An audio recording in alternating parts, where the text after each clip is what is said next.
Welcome to Highly Sensitive, Happily Married, the podcast that teaches you to not only have an easier marriage as a sensitive woman, but to have one that feels more amazing by the day.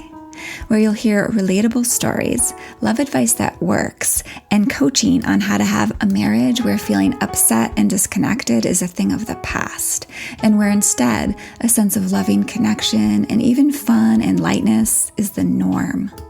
I'm Hannah Brooks, highly sensitive person, love expert, and marriage coach, and I'm so happy to be on this journey with you.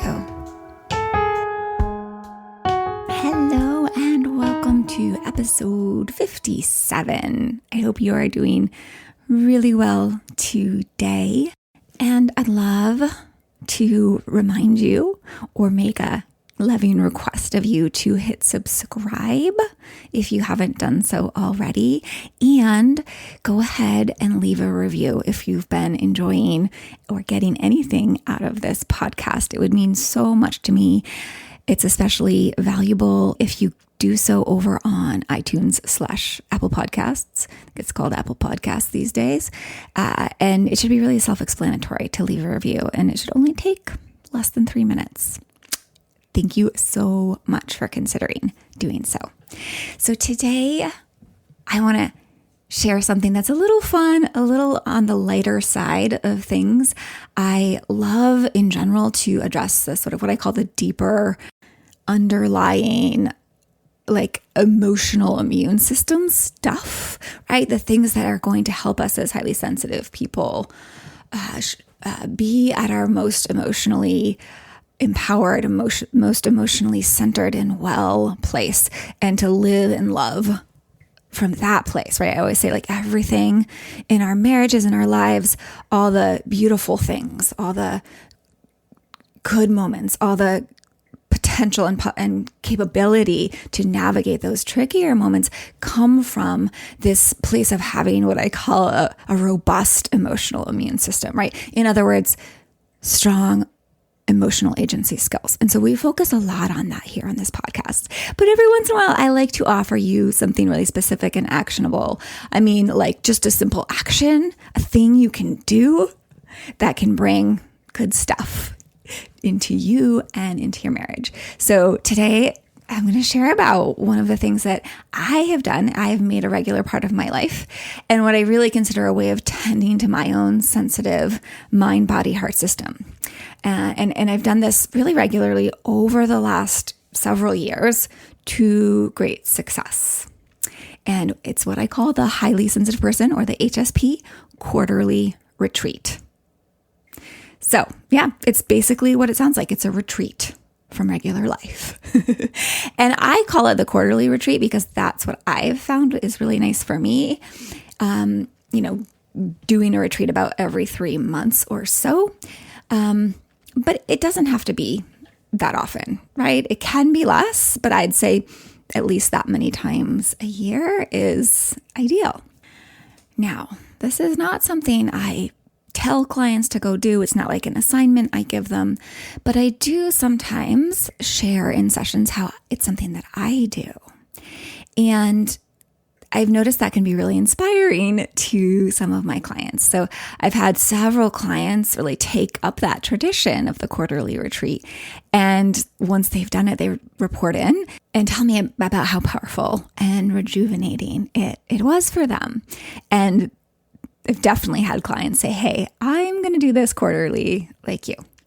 So because they and I have had such benefits from taking these really just a few days out of our regular life 4 times a year, I decided to just share it with you all because I know some of you could seriously benefit from this and will love it. And be inspired to go do it. So I'm going to tell you some details about how you can, what one is. What is a HSP retreat? So you can decide for yourself if it's something you want to do.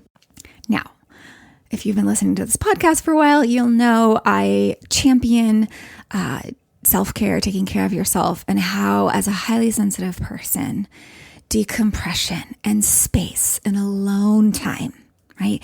Time away from the, normal schedule, the chaos, quote unquote, chaos of life. I hope you don't experience life like that. But I think as highly sensitive people, we could all agree sometimes it's just overwhelming, right?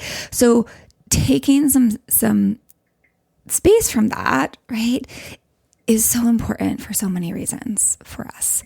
And especially if you're a highly sensitive woman who's also a mom or a wife or partner, or you have a career, right? Or all of those things, right? Like I do. So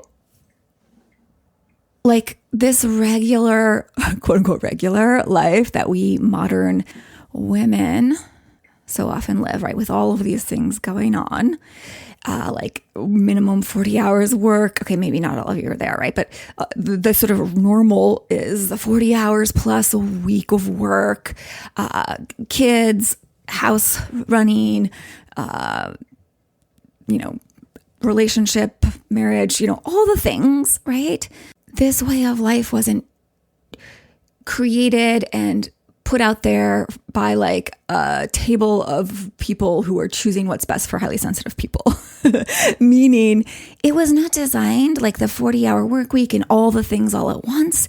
This is not designed for HSPs, right? With highly sensitive people or people with highly sensitive systems in mind, right? And yet so many of us, of course, right, are trying to live by this is just how you do it, the hamster wheel, the go, go, go, right? And it's hard on us. Yes? Trying to meet that regular standard of like, this is how it's done. You've got to do all the things, right? Is hard on our nervous systems as highly sensitive people. I mean, as all people in general, but particularly for us highly sensitive people. Now, I really want you to hear me. I never want to give the impression that you as a highly sensitive person are weak in any way. I don't believe that's true. If there's any perceived weakness in you, it's a misperception. Okay? It's a dismissal of your amazing strength. Okay. But being a highly sensitive person, it is important to attend to your system, right? Your mind, body, heart system with its neural differences from the norm, right? The slightly different wiring from the quote unquote norm. So attend to that system in a way that honors its need for spaciousness and decompression and the processing, right, that needs to happen in our systems in order for us to be at our best, at our most, rejuvenated, centered selves, right? Now, of course, this can take so many forms, right? And I talk about all sorts of approaches to this on the podcast, of course, right? We've had actually many podcasts in the last year that shed light on this, give you ideas about how to do that, and including some of the ways that we can relieve stress and mental clutter, right, by learning to take back control or like steward our own thinking. Yeah, like I talk a lot about that too on this podcast. And this is really this mental hygiene, right? It's really a huge part of creating an internal environment that feels peaceful, grounded, and spacious. And again, like I said, like full of vitality. Yeah. So that's key. In fact, that's more important than an HSP retreat, in my opinion. Because it's every day, it's ongoing, it's always helping you kind of clean out and create more spaciousness and centeredness. And again, that what I call that emotional agency, right? That robust emotional immune system. So that mental piece, that what I oftentimes refer to as thought work and feelings work, like that's so huge, right? But I have found the retreat, this quarterly retreat to be a really fun way that really also meets our needs for changing up the scenery. Right? A couple podcasts ago, or last podcast, I was talking about, I don't know about you, but as highly sensitive people, it's really common to have what I call a narrow bandwidth, like kind of the ideal zone of stimulation, right? So like my clients and I oftentimes laugh about this, but just like how we, if you ever noticed, maybe this is true for you, that when it's just a couple degrees hotter than normal outside, it's like too hot, right? And then if it's just a couple degrees cooler than like the 70 or whatever our bodies love, it's too cold. Yeah, that's like classic highly sensitive, right? And in that same way, when we are overstimulated, we're really out of our zone of genius, right? Emotional genius and well-being. Right? And when we're understimulated, this is one that I don't talk about as much, we really are also out of that zone of genius, right? Like, have you ever had the experience of just kind of the doldrums? Right? Even kind of that sense of generalized lackadaisicalness and feeling blah. And sometimes this is even depression, right? So some of that can come from actually a lack of stimulation. Right? A lack of growth, a lack of new experiences. Kind of interesting to notice, yeah? So the highly sensitive person retreat meets these issues, right? It's great for decompression, and it's really good for also bringing freshness and like positive stimulation into your life. So what exactly does a highly sensitive person retreat look like? So really all it is for me, all it looks like for me, generally, is renting an Airbnb, right, or some rental for a few nights, or even just 2 nights and like 3 days. And I say Airbnb, but it can be different things. It could be a motel room, right? It could be whatever. And I'll tell you more about that in a minute. I love the Airbnbs. I love to stay really local, like oftentimes within an hour of our home. So it feels like I'm away, but I'm not that far away. I've got 3 kids. I kind of like to be accessible if I really need to be. So it feels good to me. It feels just like safe to be that far away, but not too far, right? And I always make sure it's a lovely space that I really would enjoy being in, right? Because remember, beauty nourishes us as HSPs. Yeah? I bet most of you can resonate with that. So I'm also, when I go on these retreats, I also make sure it's not just taking work with me, right, into a new location, right? That's not the point. It's not just about leaving the space that I normally am in. It's about leaving work behind me, unless sometimes I will use part of it for a working retreat, but I only ever do that if it's a project that I'm super excited to work on. Like it feels like a juicy creative project. And I have work that's true for it. Like I love certain things. I love all my work, but there's certain aspects of it that feel very like reinvigorating to do and fun, right?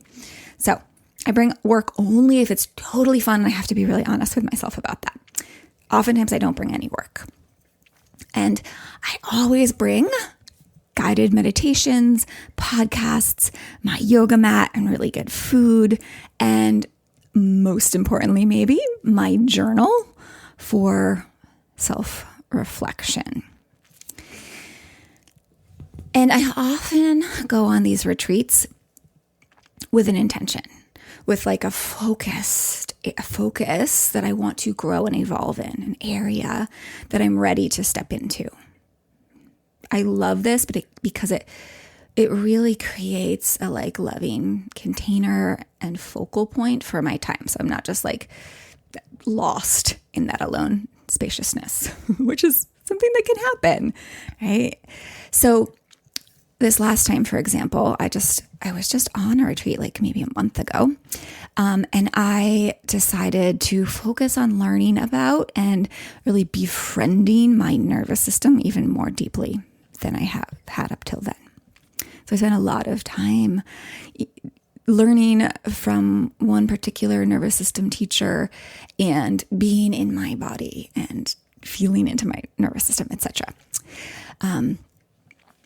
And in the spring, when I went away, the springtime retreat, my intention was to, quote unquote, reinvigorate my heart and mind and unfurl it back to feeling more alive.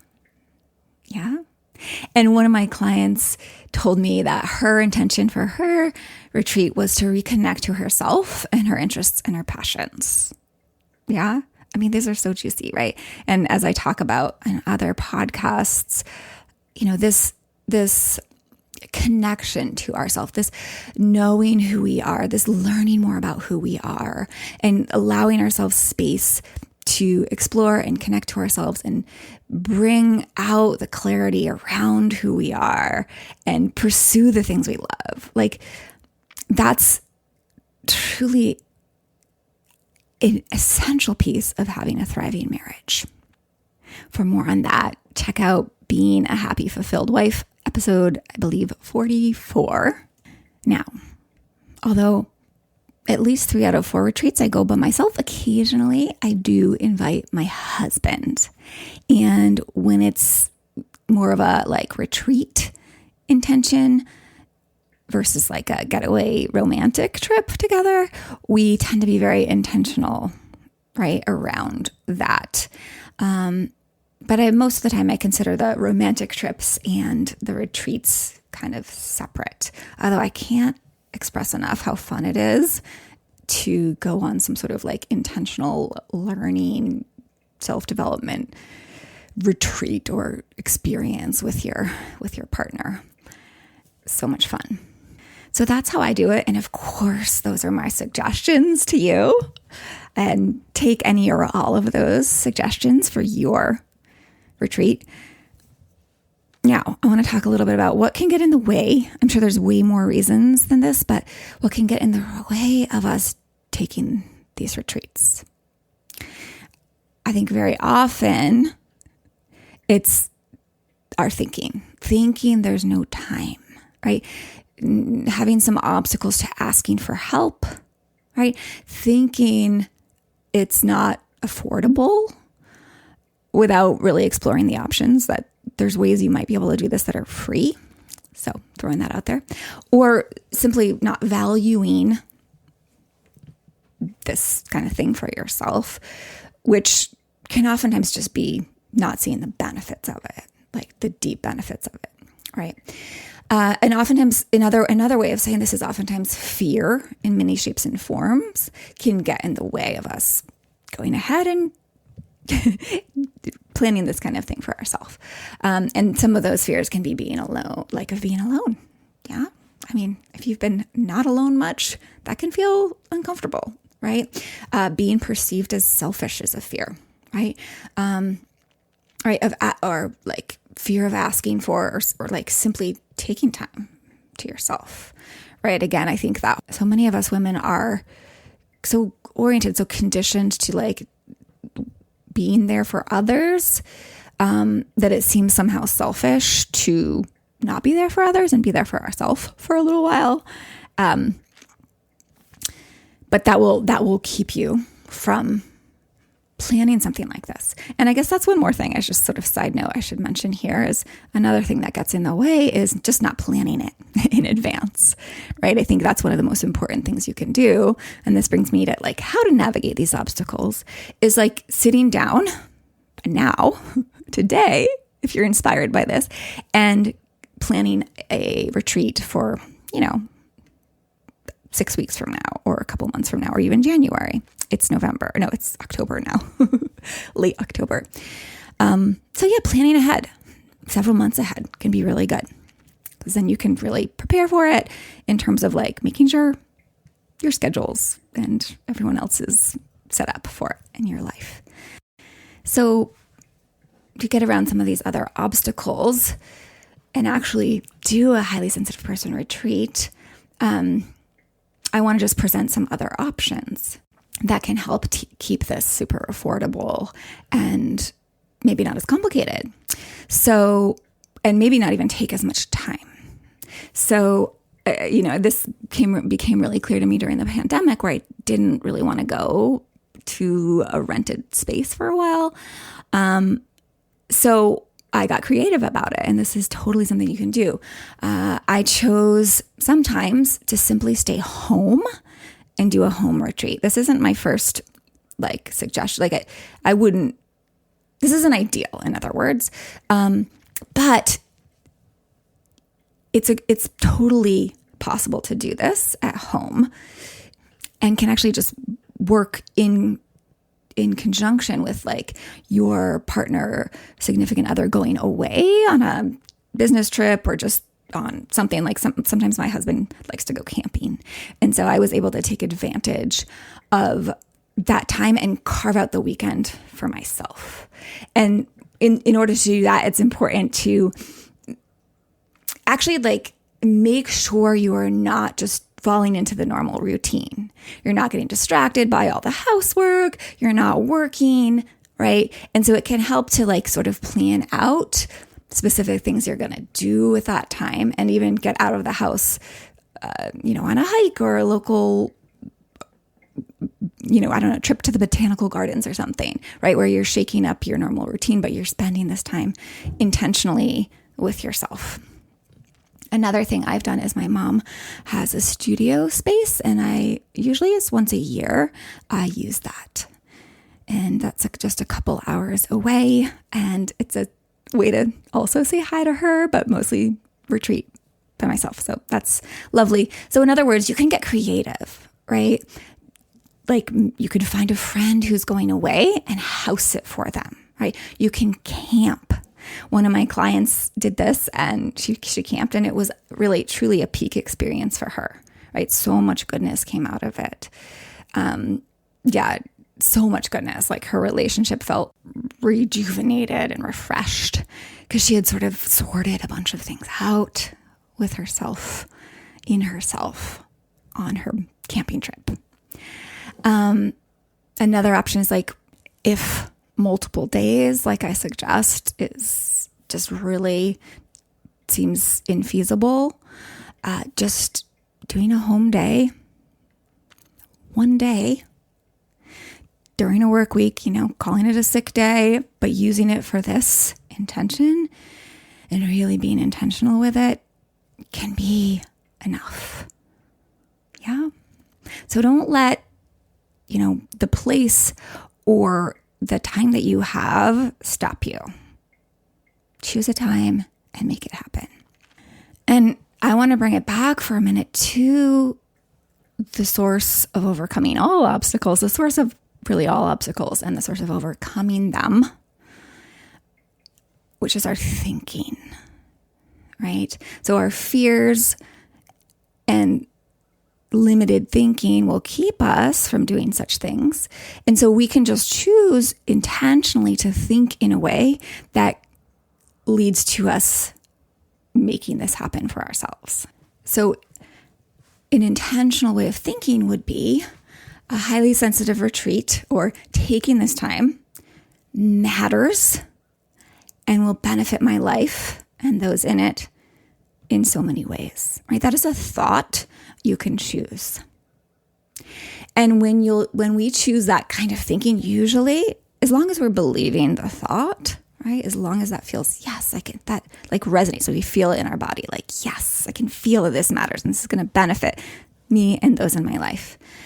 We will feel motivated. We will feel inspired. We will feel committed, right? And when we feel committed and motivated, that is the emotional fuel that is natural to get resourceful and in creative problem solving mode, right? So we might brainstorm how to make this happen. We might ask for that help. We might scrounge up the resources. We might clear our schedule, right? We might use those sick days.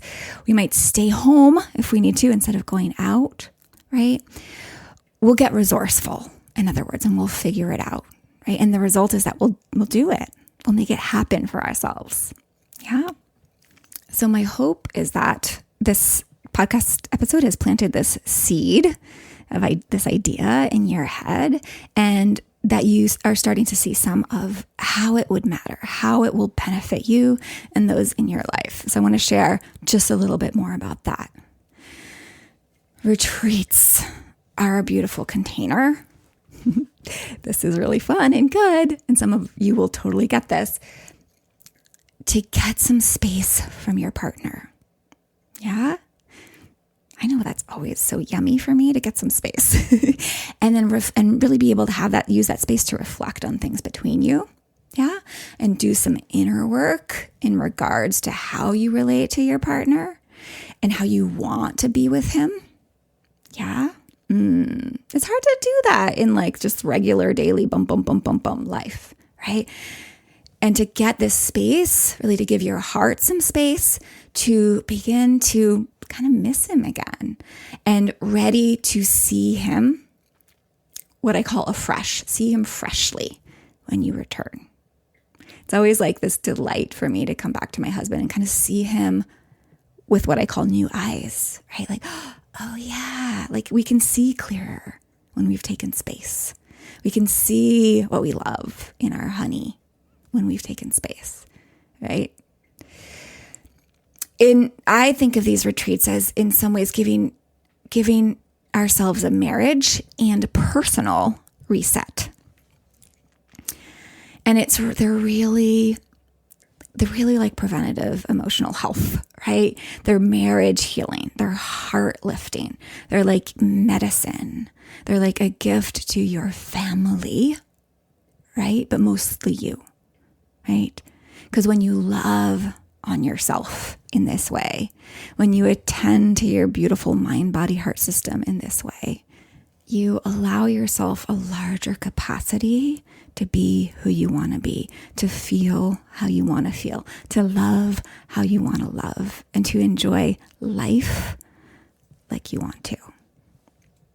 And that, of course, ripples out and affects your loved ones in a really positive way, creating, as I like to say, a deeper culture of love in your marriage, in your family, and most certainly inside of yourself.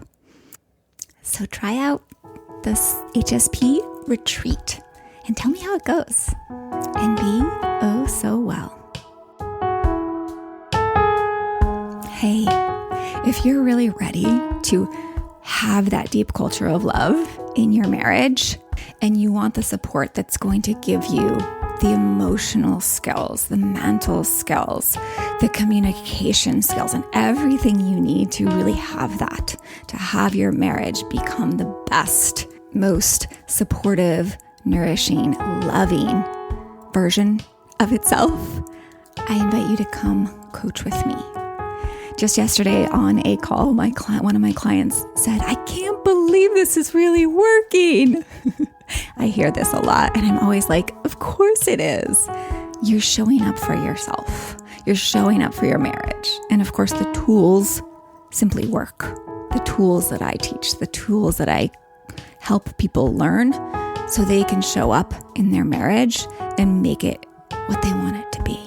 I love watching my clients feel so empowered and feel so amazed at how they can change their marriage in these beautiful ways. If you are ready for that, I invite you to set up a consult with me. You can go to the show notes to find the Get Started with a Call link, or head over to www.lifeisworthloving.com, which is my website, and click the Work With Me button, scroll down to the Get Started with a Call button, and it will tell you exactly how to set up that consult call with me. I look forward to talking to you soon.